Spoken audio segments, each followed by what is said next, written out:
Hello বন্ধুরা, Aparna from West Bengal. আশা করি সকলে খুব ভালো আছো। ভিডিওগুলো কেমন লাগছে অবশ্যই কমেন্টের মাধ্যমে জানাবে এবং ভিডিও পছন্দ হলে মোর অ্যান্ড মোর বন্ধুদের মাঝখানে শেয়ার করে দেবে। আজকে যেটা আমি বলবো সেটা হচ্ছে কি করে আমরা স্ক্রিন সেভার সেট করব। দেখবে আমরা স্ক্রিন মানে তোমার কম্পিউটার স্ক্রিন অনেকক্ষণ যদি তুমি আনইউজড অবস্থায় রাখো তবে স্ক্রিনটা ব্ল্যাক হয়ে যাচ্ছে, দেখতে বড্ড বাজে লাগছে। তো ওই স্ক্রিনটার মধ্যে আমি যদি কিছু ডিজাইনার, কিছু ফিশ অ্যাকোডিয়াম থেকে শুরু করে এরকম ধরনের জিনিস সেট করে রাখি তবে স্ক্রিনটা দেখতেও ভালো লাগবে এবং তুমি কাজেও এনার্জি পাবে পরবর্তী কাজের জন্য। তো সেই জন্য স্ক্রিন সেভার জিনিসটা কিভাবে হয় চট করে দেখে নাও। চলে আসছি আজকের বিষয় স্ক্রিন সেভার। আমরা কি করে স্ক্রিন সেভার সেট করব তার আগে আমাদের জানতে হবে স্ক্রিন সেভারের কাজটা কি। সেটা হচ্ছে তুমি মেশিনটাকে কিছু সময়ের জন্য যদি তুমি আনইউজড অবস্থায় রেখে দাও অথচ অন করা থাকবে, তোমার স্ক্রিনটা একটু ডিজাইন থাকবে অথবা ব্ল্যাক হয়ে যাবে না, এইরকম যদি তুমি চাও তবে কিন্তু স্ক্রিন সেভার সেট করে রাখতে পারো। দেখে নাও, আমি সিস্টেমটা দেখিয়ে দিচ্ছি। রাইট বাটন প্রেস করো, মেশিনের মাউসের রাইট বাটন প্রেস করলে তুমি এরকম ধরনের একটা ডায়লগ বক্স পাবে।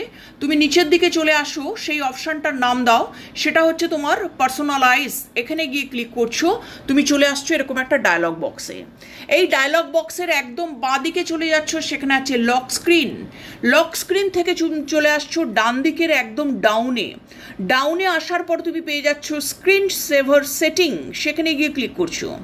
সেটিংয়ে গিয়ে ক্লিক করলেই তোমাকে এরকম একটা ডায়লগ বক্স অথবা একটা ছোট্ট মনিটরের মতন ডায়াগ্রাম দিয়ে দেবে, যেখানে তুমি দেখতে পাবে কি ধরনের স্ক্রিন সেভার তুমি সেট করতে চলেছো। দেখে নাও, এটা একটা স্ক্রিন সেভার সেটিং করা আছে। আমার স্ক্রিনটা দারুণ সুন্দর লাগছে কতগুলো বাবলসের মাধ্যমে। তো সেই রকমই তুমি যদি সেট করতে চাও তো তুমি এখানে ডায়লগ বক্স থেকে ক্লিক করো, যে ধরনের স্ক্রিন সেভার তুমি চাইছো তুমি সেই ধরনের স্ক্রিন সেভারগুলো এখান থেকে তুমি নিয়ে নেওয়ার পরে তুমি প্রিভিউতে গিয়ে ক্লিক করো।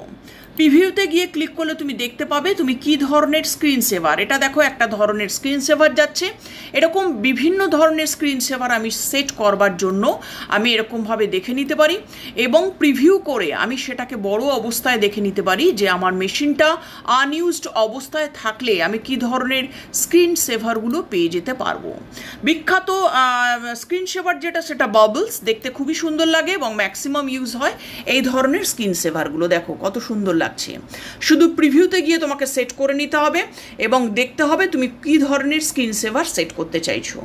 এই ছিল আমাদের আজকের স্ক্রিন সেভারের সেটিং। হয়ে যাওয়ার পরে তোমাকে রাইটের দিকে এরকমভাবে ক্রস অপশন আছে বা ক্রস সাইন আছে, তোমাকে সেখানে গিয়ে ক্লিক করতে হবে এবং এই ডায়লগ বক্সটাকে তোমাকে অফ করে দিতে হবে।